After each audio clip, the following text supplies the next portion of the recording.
And welcome to Hannity, and we are loaded up tonight with a ton of news. It is Liberation Day in America, and tonight we will shatter the myths surrounding Donald Trump's American First economic vision and something called reciprocal tariffs that are well earned by other countries. We'll also shine a bright light on the Democratic Party, which has no vision at all whatsoever. As we all know by now, they do really hate insurrections. They value democracy. That's what they say. Until, of course, they lose an election. And then the radical left, well, they're completely silent on domestic terrorism. The same Democrats who feigned outrage for years over January 6th. And now they're perfectly fine with terrorism against Teslas, Tesla dealerships, charging stations. And they revere an alleged cold-blooded killer named Luigi Mangione. Wait till you hear tonight's update. Also coming up. And in our other news of the day segment, Alec Baldwin, the king of hate and rage himself, is once again in a state of hysteria. We've got the tape to prove it. And also, Ron Klain, really? Joe Biden's loyal chief of staff now stabbing his boss in the back. Wow. Also tonight, a dangerous storm is ripping through the South and the Midwest. It is causing flash floods, massive tornadoes, as you can see there on your screen. We will have live coverage throughout the night. Our prayers are with the people in that area. But we begin with the beautiful White House Rose Garden, where President Trump earlier today ushered in a new era of American prosperity. Take a look. April 2nd, 2025 will forever be remembered as the day American industry was reborn, the day America's destiny was reclaimed, and the day that we began to make America wealthy again. For decades, our country has been looted, pillaged, raped, and plundered by nations near and far, both friend and foe alike. American steel workers, auto workers, farmers, and skilled craftsmen. We have a lot of them here with us today. They really suffered gravely. They watched in anguish as foreign leaders have stolen our jobs, foreign cheaters have ransacked our factories, and foreign scavengers have torn apart our once beautiful American dream. Our country and its taxpayers have been ripped off for more than 50 years. But it is not going to happen anymore. It's not going to happen. This is one of the most important days, in my opinion, in American history. It's our declaration of economic independence. For years, hardworking American citizens were forced to sit on the sidelines as other nations got rich and powerful, much of it at our expense. But now it's our turn to prosper, and in so doing, use trillions and trillions of dollars to reduce our taxes and pay down our national debt, and it'll all happen very quickly. If you want your tariff rate to be zero, then you build your product right here in America, because there is no tariff if you build your plant, your product in America. To all of the foreign presidents, prime ministers, kings, queens, ambassadors, and everyone else who will soon be calling to ask for exemptions from these tariffs, I say, terminate your own tariffs, drop your barriers, don't manipulate your currencies. They manipulate their currencies like nobody can even believe, which is a bad, bad thing and very devastating to us, and start buying tens of billions of dollars of American goods. And he said we could no longer unilaterally, economically surrender. Now, let's be clear about one thing. We're supposed to be the land of the free, the home of the brave, right? America didn't just magically become the single greatest country God ever gave man by allowing other countries to walk all over us, rip us off, and take advantage of us. And now, thanks to President Trump, well, the world's free ride is now over. Now, free trade is a two-way street. The president wants free and fair trade, but they don't want free and fair trade. While the U.S. imposed low or zero tariffs from products around the world, American exports were heavily taxed, throttled, and even blocked altogether. We have been ripped off by countries all over this world for decades, friends and foes alike. Those days are thankfully now, as of tonight, over. Look at your screen. Here are the new reciprocal tariffs for each country around the world compared to the tariffs that they already impose on our products, American products. On the blue column, well, this is what American businesses faced when trying to enter a foreign market. A nearly 40% tax from the European Union. I thought they were our friends. 50% Japan, South Korea, India, 61%, Switzerland, 72%, Thailand, 64%, Indonesia. Canada absolutely screws our dairy farmers and our meat producers.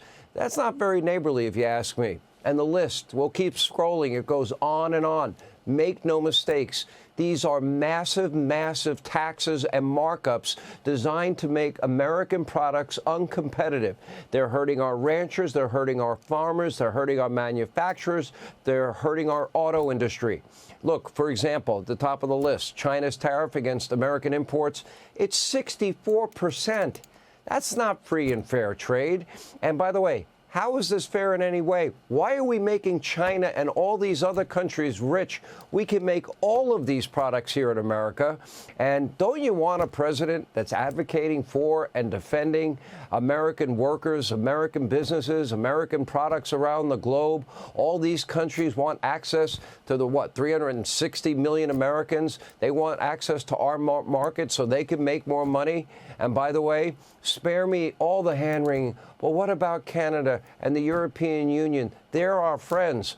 We spend $1 trillion a year, your money, to protect them from worldwide threats. We eclipse all of their NATO spending combined. We spend billions in research, development on state-of-the-art weapons that they end up using. We provide that to them. When Ukraine was attacked, we provided the majority of the funding and the weapons to fight back against Russia. Hundreds of billions of your dollars. When a suspected spy balloon was over Canada, it was American planes that shot it down. Why? Because Canada's aging planes, they couldn't get altitude high enough. And just recently, when European trade routes were blocked off by the Houthi rebels, well, we were the ones that delivered a massive blow to Iran's proxy. It looks like we might be giving another one. And it's not just defense that we're providing. Here's one of the reasons why our health care costs are so high. The U.S. develops almost all new drugs, all new medical technology, all at a massive cost, while other countries with socialized medicine, they steal it, they hand it out for free, and you pay full price. That sound fair? But it's somehow wrong to tax these countries that are putting massive taxes, tariffs on us, the EU, Canada. What, we're supposed to just take this? At some point, this free ride must end. It's ending. They should never get a free ride forever. But the good news, once and for all, to our international friends, there are two ways to make these tariffs go away. One, end the tariffs on our products. That's free and fair trade. Two, make your products in the United States like Hyundai's doing, Mercedes is doing, BMW, Toyota, Nissan. Take a look at your screen. There are many other massive companies that are now making products right here in America, providing Americans high-paying career jobs, and they're setting up shop in the near future. Even Rolls-Royce is thinking about building engines here.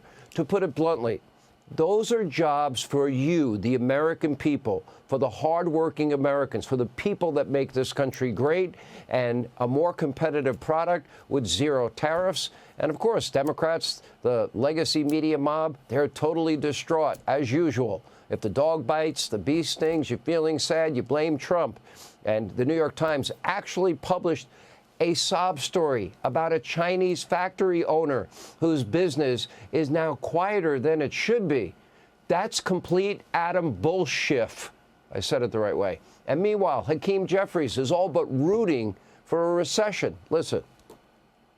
Republicans are crashing the American economy in real time and driving us to a recession. This is not Liberation Day, it's Recession Day in the United States of America. Cheering for failure, the party that once at least pretended to care about Americans and American workers, while also ignoring inflation for 4 years, now suddenly uninterested in American jobs while deeply concerned with the costs of foreign goods? Take a look. He argued in a White House setting that this is a good thing for the United States. Called it even at one point a Rose Garden type celebration. Many others view it differently.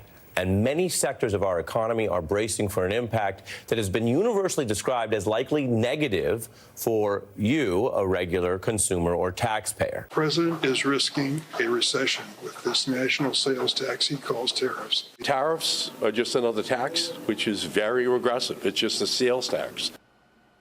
It's now official. The Democratic Party, the legacy media mob, they no longer represent the hardworking men and women in this country that make this country great. It is a party that is filled to the brim with coastal elites in San Francisco, L.A., New York, D.C., Illinois. We'll include them. And by the way, people that likely never got their hands dirty, have never seen the inside of a factory. Most of them probably don't even know how to use a lawnmower, much less sharpen the blades. But maybe, just maybe, they'd be willing to just, maybe listen to even Biden's Treasury Secretary, Janet Yellen, who had this to say about the impact of tariffs on the American consumer, the opposite of what Democrats are saying now. There have been some experts, some groups, the National Retail Federation among them, who've expressed concerns that it will be U.S. consumers who eventually end up paying for these tariffs. As you know, polling shows that rising prices are voters' biggest concern right now. So I'd ask you to speak directly to them. Will American consumers bear the cost of these tariffs? I don't believe that American consumers will see any meaningful increase in the prices that they face. For once, Yellen was right, but this is about more than prices for consumers. Pat Buchanan pointed out in 2019, quote, tariffs are the taxes that made America great. The Tariff Act, signed into law by George Washington, 1789, protected American manufacturers. It created a new thriving industrial sector in the Northeast in this country. The Founding Fathers also enacted the Tariff of 1816. That allowed Americans to generate its own textile market, all but blocking out competition from Great Britain. And in the early 1900s, a new tariff allowed multiple presidents to slash income taxes, which ignited the Roaring '20s. Meanwhile, the infamous Smoot-Hawley tariff is always blamed by the left for the Great Depression. One problem: the stock market crashed well before the tariff became law. And as Buchanan pointed out, mismanagement from the Federal Reserve was the real villain of the Great Depression, and not a tariff that wasn't even in effect. And remember this, according to Buchanan, a tariff is a tax, but its purpose is not just to raise revenue, but to make a nation economically independent of others and to bring its citizens to rely upon each other rather than foreign entities. Let me sum it up. America first. That is exactly why today is Liberation Day. It's a day that will be remembered as a turning point and the start, I hope, for every American of a new golden age of American wealth and exceptionalism. Hey, Sean Hannity here. Hey, click here to subscribe to Fox News YouTube page and catch our hottest interviews and most compelling analysis. You will not get it anywhere else.